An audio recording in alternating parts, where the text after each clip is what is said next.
Now we'll walk you through full auto calibration for your brand new Visionmire 22 IDEX. When you want to do this auto calibration, anytime you change the nozzle, you do any sort of maintenance to your tool head, or you do any changes to the motion system, basically anytime nozzle height or position might change. If you change the heat break, if you undo something on the tool head, you want to do auto calibration. And now I will show you how simple is that.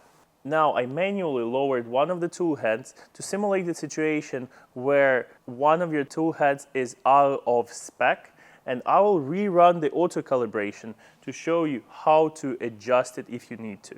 I'll do it the same way as before. I want to be very careful when cleaning the nozzles. Again, not to shoring any of those wires here.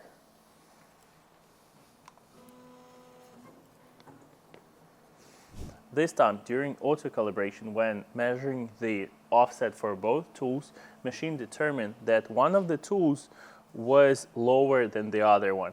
And we can see it in the web interface. The deviation was pretty big. Usually you would see something less than that. So it's 815 microns. And we have three options. We can either calibrate, skip, or cancel. I'll go with the first one and calibrate. To do the calibration, you need 2mm hex screwdriver, the one we supplied with your machine.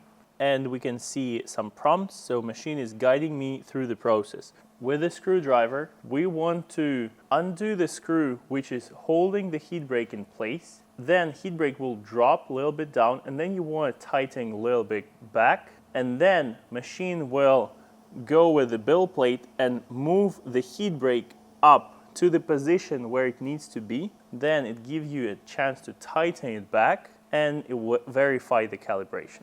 So we can go through the process now. As you can see, tool head is moving in the position where it is convenient for me to undo this screw, and the screw we want to work on is this little guy. So I insert it like this, and the fan shroud will bend out of the way just a little bit. That's okay. It is a flexible material. So as you can see, the heat break is now able to move. I don't want it to be too loose, so I will tighten just a tiny bit, just finger tight, but I want to make sure it's still able to slide. No, it was too much. I will undo it as it was, like that. Perfect. All right, and I want to make sure it's a little bit lower, so you can see that the heat break, the actual heat break is sticking out. That's okay for this calibration. On the screen, I can see the step one is to loosen the heat break. I did that already.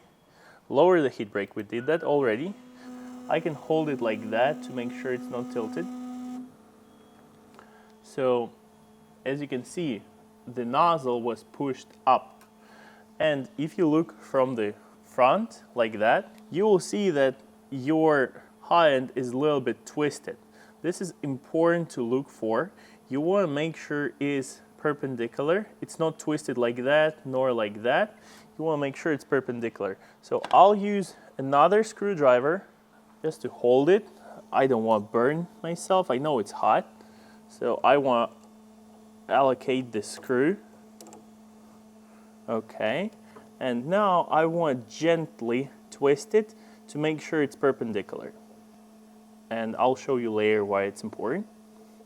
Okay, I just hand tighten it. It's okay, it's not the most convenient position. So now the machine will actually give you a chance to tighten in a much better spot. So I can do it more freely now. What I want to do, I want to make sure my heat break, my high end, isn't twisted.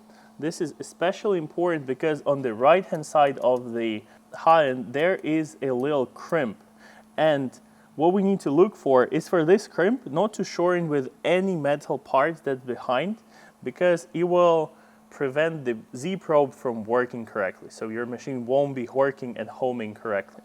You want to make sure it's nice and straight, and you want to secure it.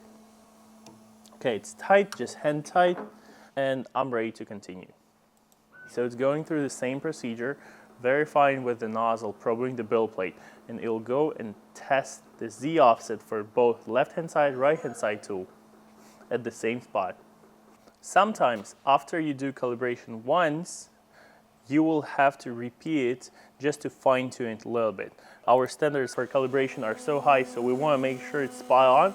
That's why if it's even a little bit off, we'll better recalibrate. That's what I'll do now. Usually you don't have to, but if you need to, machine will guide you and ask you to do it for a second time. So the same way, I'll make sure it's tight, good. It will go ahead and verify the calibration and tell us if it is within spec. One hint, when you're doing tool height calibration, you want to push on the hot end a little bit down, just slightly, to make sure it's not lifting above the bed. If you're going through a few cycles and it's asking you to calibrate and recalibrate, you want to press the hot end a little bit into the build plate, just slightly, and then you want to tighten the screw. Might help. Usually it's happening with very clean nozzle. If your nozzle is a little bit used, usually it goes first time. With this calibration, what we're basically doing, we're catching microns to make sure when you're printing in duplicate or mirror mode or multicolor mode, your nozzles are at the same plane, at the same height.